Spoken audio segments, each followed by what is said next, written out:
Naam, hujambo na karibu tena, tuendelee kuhabarishana taarifa mbalimbali. Pasina shaka upo salama kabisa. Kuna barua ambayo inasambaa kwenye mitandao mbalimbali ya kijamii ambapo Michael Gahela ambaye ni mbunge wa bunge la Ulaya kupitia chama cha European People's Party, yani kifupi chake EPP, ameliandikia bunge la Ulaya barua kulitaka lifanye mambo yafuatayo ili kushinikiza serikali ya Tanzania, na jambo kubwa zaidi ni kumwachia huru Tundu Lissu, lakini pia kusisitiza kuweka mahali pake haki zote za kidemokrasia kabla ya uchaguzi mkuu. Moja kwa moja tuangalie hapa ambacho kimeandikwa kwenye barua hii ambayo tumeshuhudia viongozi mbalimbali wa Chama cha Demokrasia na Maendeleo Chadema wakichapisha barua hii kwenye mitandao yao mbalimbali ya kijamii.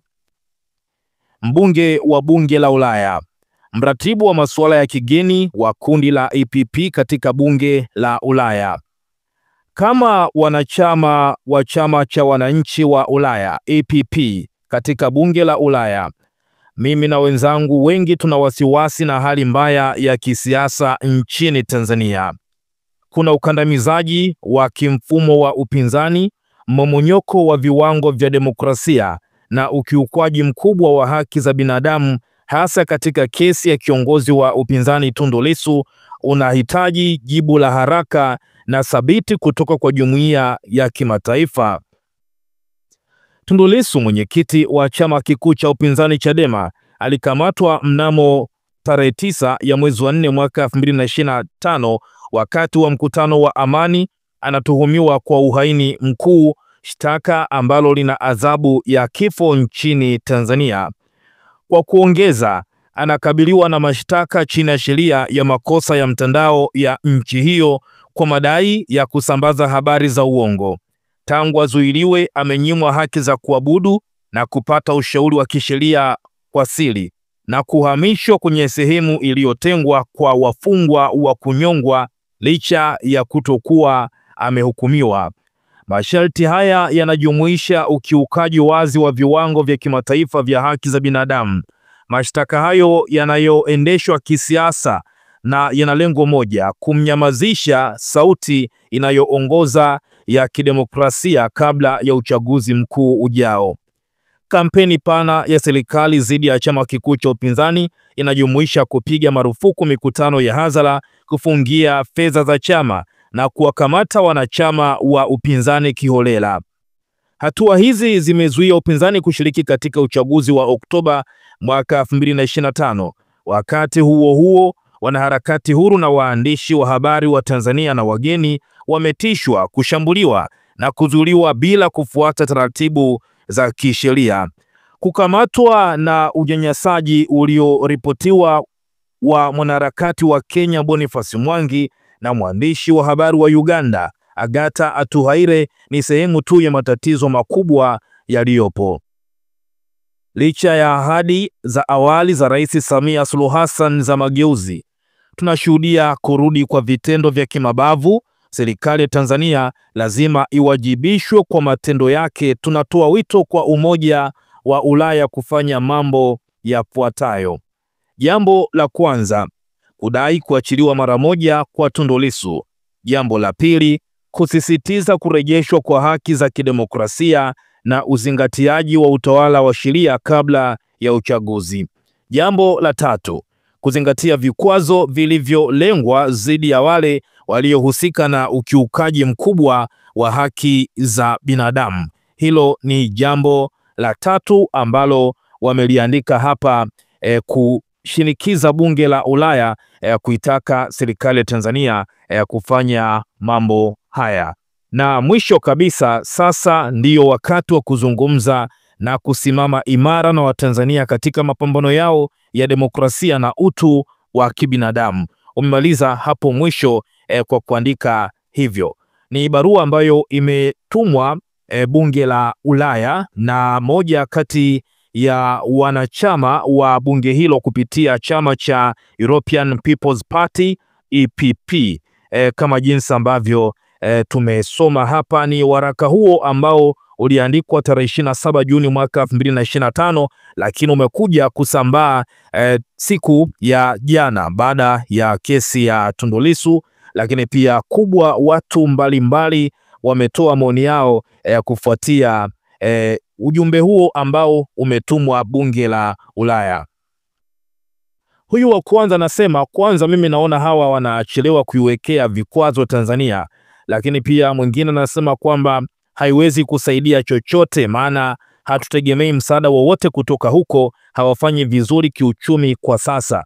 Lakini pia mwingine anasema ni jambo jema sana wasichelewe kuweka vikwazo ili tuelewane vizuri na hao wanaokimbizana na kuchukua fomu kama wataenda kugonga meza za ndio bila posho. Lakini pia mwingine anasema kwamba bunge la Ulaya ndiyo muhimili gani kwenye nchi ya Tanzania. Lakini pia mwingine anasema kwamba niombe wafanye haraka iwezekanavyo, wapigwe pini, hasa viongozi wote wa uchaguzi usimamishwe. Lakini pia mwingine anasema kwamba binafsi sijashangazwa sana, maana tunajua ndugu zetu hawa walivyo wanafiki. Mfano, lini ulisikia bunge hili kulaani yanayotokea huko Kongo, au kwa sababu wana maslahi napo? Au lini ulisikia wakilani kilichotokea na kinachoendelea kutokea huko Gaza? Umewasikia hawa wakimlani Trump na utawala wake kwa walichokifanya Iran? Lini? Kwa hiyo binafsi sishangazwi sana, na maana tunajua wana maslahi ya kudumu na sio adui wala rafiki wa kudumu.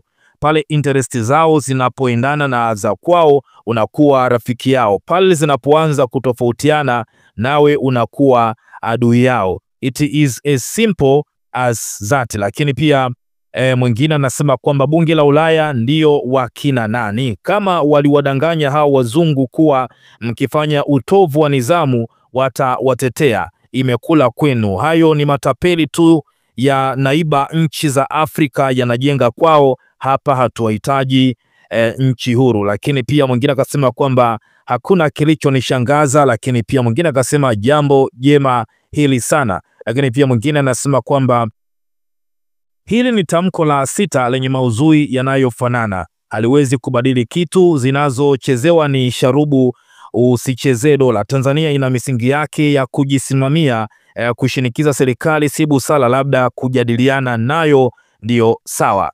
Sasa ukiangalia katika yote yaliyoandikwa, lakini pia pamoja na matakwa ambayo yameandikwa hapa, utaona swala zima pia kuelekea katika uchaguzi, kusisitiza kuweka mahali pake haki zote za kidemokrasia kabla ya uchaguzi mkuu, lakini pia kufikiria kuwawekea vikwazo viongozi wote ambao wanakiuka haki nchini Tanzania, kwamba viongozi wote ambao wanakiuka haki nchini Tanzania basi wawekewe vikwazo, yani kuzingatia vikwazo vilivyolengwa dhidi ya wale waliohusika na ukiukaji mkubwa wa haki za binadamu.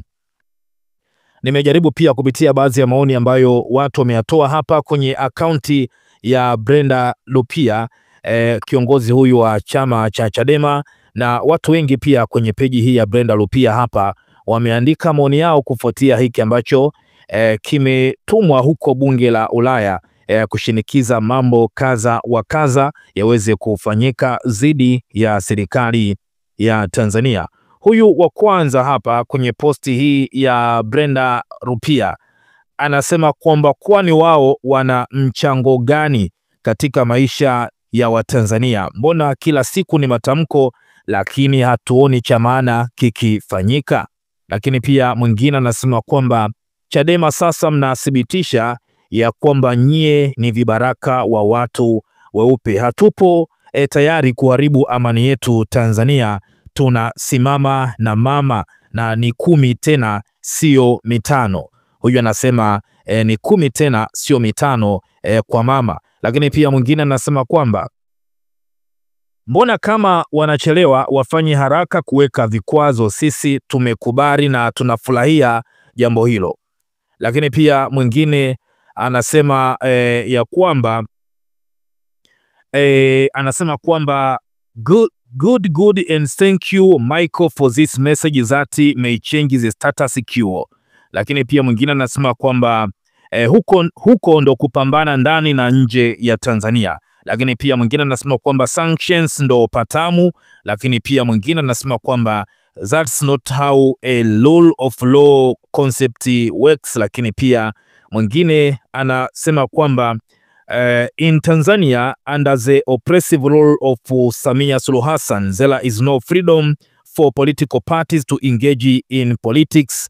Critics are abducted and killed, posing a significant threat to democracy worldwide. So watu wengi hapa wametoa maoni yao, lakini pia tuliachie kwako ndugu Mtanzania, utuachie maoni yako kwa yote haya, na endelea kutufuatilia zaidi kwa taarifa mbalimbali.